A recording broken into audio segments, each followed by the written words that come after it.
ओम नमः शिवाय, हर हर महादेव, जय महाकाल। अगर आपकी कोई मनोकामना है जो काफी समय से पूरी नहीं हो रही है, आपकी कोई हृदय की बात है, मेरे देव आदिदेव महादेव सुन नहीं रहे हैं, आप काफी समय से उपाय कर रहे हैं लेकिन फिर भी आपकी कोई मनोकामना पूरी नहीं हो रही है, तो मनोकामना पूर्ति का सबसे सुंदर उपाय है नंदी के सिंग में से आपको शिवलिंग को देखना है और आपकी जो भी मनोकामना होगी पूरी जरूर होगी। पूज्य गुरु जी की कथा से सुन करके और समझ करके पूरे उपाय को बड़े ही विस्तार से बताऊंगा, परंतु उससे पहले आप सबसे एक छोटी सी गुजारिश करूंगा कि जो लोग पहली बार आए हैं चैनल को सब्सक्राइब जरूर करना और वीडियो को लाइक करके महादेव जी का कोई सा भी प्यारा नाम कमेंट बॉक्स में जरूर लिख देना, ठीक है। इस पूरे वीडियो के अंदर हम लोग 3 महा उपायों के बारे में बात करेंगे जो कि ना सिर्फ आपकी मनोकामनाओं की पूर्ति करेगा, साथ ही साथ अगर आपके घर में बीमारी, कलेश या धन की बहुत ज्यादा कमी है उसकी भी आपको उपाय करना होगा, ठीक है। सबसे पहले बात करते हैं पहले वाले उपाय की तरफ, ध्यान से सुनना और समझने की कोशिश करना, ठीक है। सबसे पहला वाला जो उपाय है ना, जिसे देख करके आप आए हो नंदी के सिंग वाला, वही वाला उपाय बताने वाले हैं। ये वाला उपाय होता है आपकी मनोकामना पूर्ति के लिए, ठीक है ना। किसके लिए? मनोकामना पूर्ति के लिए। और अभी तो सबसे अच्छा समय चल रहा है, सावन का समय चल रहा है और सावन के समय के बीच में ही अधिक मास का समय चल रहा है। मेरे देव आदिदेव महादेव जी को प्रसन्न करने का बहुत ही बढ़िया दिन और समय भी है, ठीक है। आपकी जो भी कामना होगी पूर्ति जरूर होगी, ठीक है। इस वाले उपाय के लिए आपको करना क्या होगा, देखिए घर पे आपको बनाना होगा पंचामृत, है ना। अब ये पंचामृत तो आप बना सकते हो, अब कईयों को नहीं बनाना आता है, कहोगे कि भैया पंचामृत कैसे बनाएं, तो ध्यान से सुनो, नाम में ही है 5 अमृत, 5 तरह के द्रव आपको मिलाने होंगे। कौन कौन से? ध्यान से सुनना। एक होगा दही, ठीक है। दूसरा हो गया दूध। अब यहाँ पर जो दूध लोगे ना वो आप गाय माता का दूध लेना कच्चा, ठीक है। थोड़ा सा लेना होगा गाय माता का घी, ठीक है। फिर आपको आगे लेनी होगी मिश्री, है ना। क्या लेनी होगी? मिश्री। और थोड़ा सा लेना शहद, ठीक है। इन सभी चीजों को आपको मिला लेना है और मिलाने के बाद में जो बनता है ना वो बनता है आपका पंचामृत, ठीक है। अगर आपको इसके अंदर कुछ मखाने वगैरह डालने हैं तो भी आप डाल सकते हो, सूखे मेवे आप डाल सकते हो, कोई दिक्कत नहीं है। लेकिन ये सारी की सारी चीजें होती है पंचामृत में। जब आपका पंचामृत तैयार हो जाए, आपको ये वाला उपाय सुबह करना चाहो सुबह कर लो, शाम को करना चाहो शाम को कर लो, कोई दिक्कत नहीं है, किसी भी समय आप इस उपाय को कर सकते हो, ठीक है ना।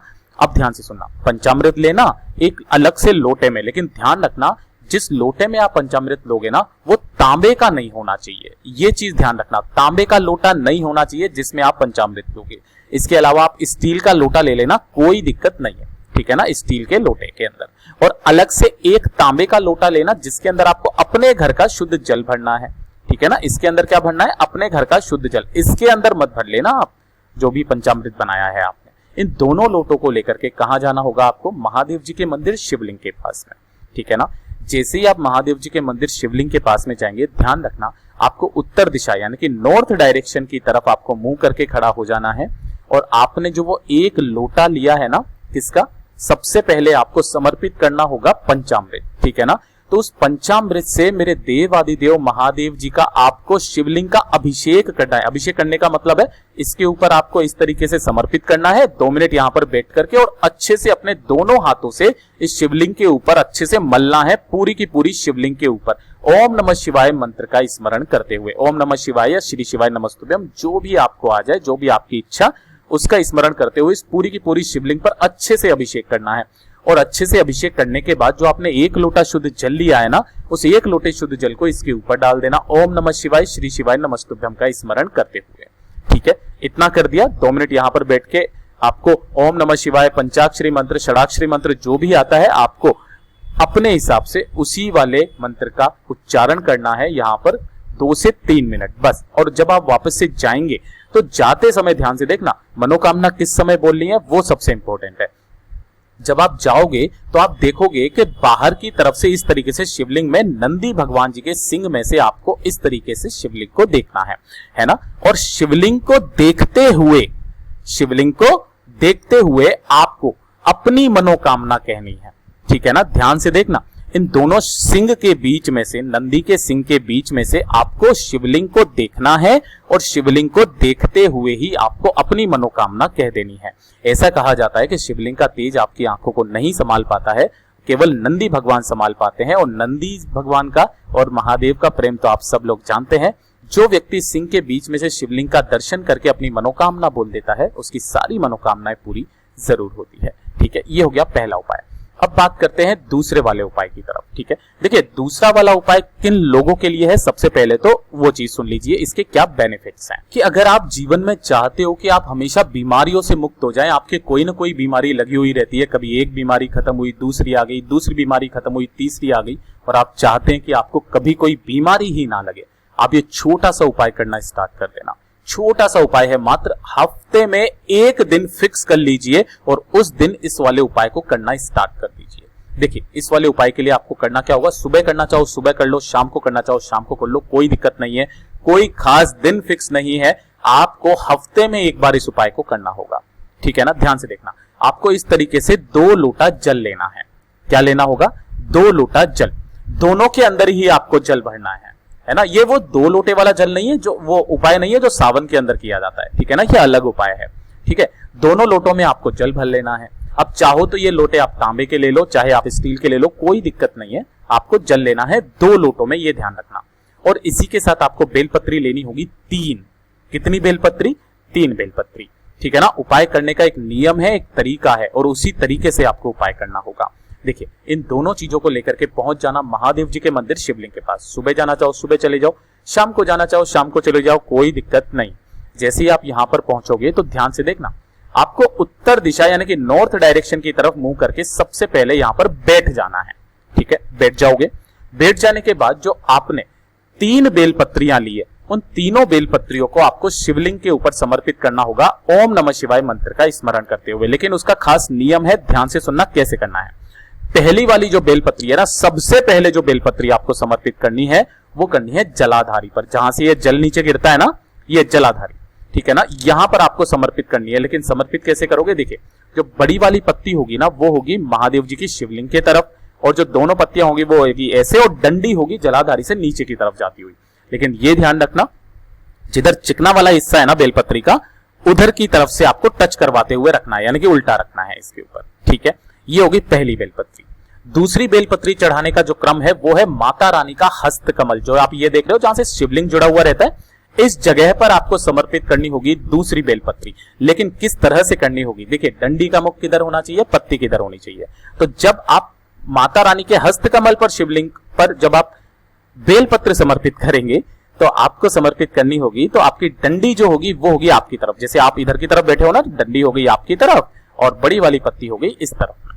ठीक है, ये इस तरीके से। अब जब आप तीसरी बेलपत्र समर्पित करोगे, कहां पर, शिवलिंग के ठीक ऊपर। ठीक है, तब आप कैसे करोगे, ध्यान से सुनना, समझने की कोशिश करना। जब आप यहां पर समर्पित करोगे ना, तो ना तो डंडी माता अशोक सुंदरी और जलाधारी की तरफ रहेगी, डंडी रहेगी आपसे विपरीत दिशा में, ऐसे, है ना, और पत्ती का मुख रहेगा आपकी तरफ, ये ध्यान रखना। इस तरीके से आपको तीनों बेलपत्रियां समर्पित करनी है, और आपको दोनों हाथों में एक एक लोटा लेना है। ठीक है ना, और उन दोनों हाथों में एक साथ आपको इस जगह पर जल को समर्पित करना है, उसी लोटे में से इस जगह पर जल समर्पित करना है, और लास्ट में जाकर के उन्हीं दोनों लोटों से एक साथ जल यहां पर समर्पित करना है। तीनों जगहों पर उन दोनों लोटों से एक साथ आपको जल समर्पित करना होगा। पहले जलाधारी पर, फिर आपको करना होगा माता रानी के हस्तकमल पर, और तीसरा जो आपने बेलपत्री चढ़ाई है उसी के ठीक ऊपर आपको समर्पित करना है। फिर 2 मिनट यहां पर बैठना है और अपना नाम और गोत्र बोल करके आपकी बीमारी की जो भी समस्या है वो आप हमारे देव आदिदेव महादेव जी से कह दीजिए, और उनसे विनती कीजिए कि जीवन में आपको कभी भी कोई बड़ा रोग ना हो। जो व्यक्ति इस उपाय को हफ्ते में एक बार कर लेता है ना, जिंदगी में कोई बड़ा रोग उसके शरीर में प्रवेश नहीं करता है।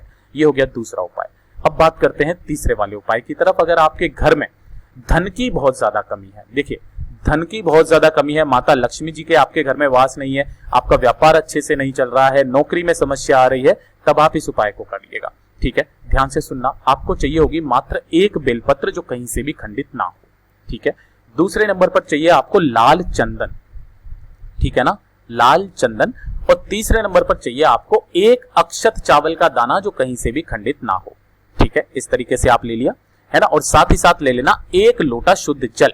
ठीक है ना, और क्या ले लोगे आप, 1 लोटा शुद्ध जल ले लेना, है ना, ये इस तरीके से। लेकिन ध्यान रखना, जो जल लोगे ना आप, अपने घर का शुद्ध जल ले लेना। अब सबसे पहले आपको करना क्या होगा, जब आप महादेव जी के मंदिर शिवलिंग के पास में जाओगे, इस वाले उपाय को करने का जो समय है वो है प्रदोष काल, है ना। प्रदोष काल के समय आपको इस उपाय को करना होगा। हफ्ते में एक बार इस उपाय को करना स्टार्ट कर दीजिए, और हो सके तो सोमवार के दिन करोगे, बहुत अच्छी बात है। सबसे पहले आपको करना क्या होगा, जो आपने एक बेलपत्री ली है ना, उस एक बेलपत्र पर आपको लाल चंदन जो आपने लिया है, इसके अंदर थोड़ा सा जल भर के, है ना, और इस बेलपत्री के इस वाली पत्ती पर आपको इस तरीके से स्वस्तिक बनाना है ना। इस तरीके से स्वस्तिक बनाना है लाल चंदन से। स्वस्तिक बना करके आपको इस बेलपत्री को समर्पित करना होगा शिवलिंग पर, इस वाले स्थान पर, जो कि माता अशोक सुंदरी का स्थान है, मेरे देवादिदेव की, मां महादेव की सबसे छोटी पुत्री। ठीक है, किस तरीके से करोगे, पत्ती रहेगी आपकी किधर, शिवलिंग के तरफ में, और जो दोनों पत्तियां होगी वो ऐसे रहेगी, और डंडी रहेगी जलाधारी की तरफ।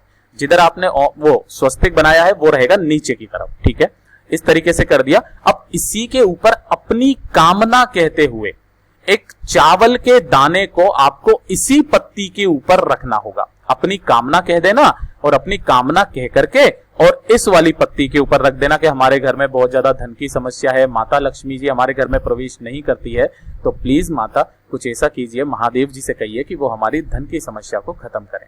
ऐसी आपको विनती करनी है, और एक लोटा जो शुद्ध जल आप लेकर के आए हो, मेरे देवादिदेव महादेव जी की शिवलिंग के ठीक ऊपर आपको समर्पित करना होगा। ओम नमः शिवाय, श्री शिवाय नमस्तुभ्यम का स्मरण करते हुए। जो व्यक्ति हफ्ते में एक दिन इस उपाय को कर लेता है, उसके घर में कभी भी धन संपदा वैभव की कमी नहीं रहती है, वो हमेशा उन्नति की तरफ जाता ही रहता है। पूज्य गुरुजी ने जैसा अपनी कथाओं में बताया, वैसा आसान भाषा में आपको बताने का संपूर्ण प्रयास किया। वीडियो पसंद आया हो तो लाइक जरूर करना, चैनल को सब्सक्राइब जरूर कीजिएगा।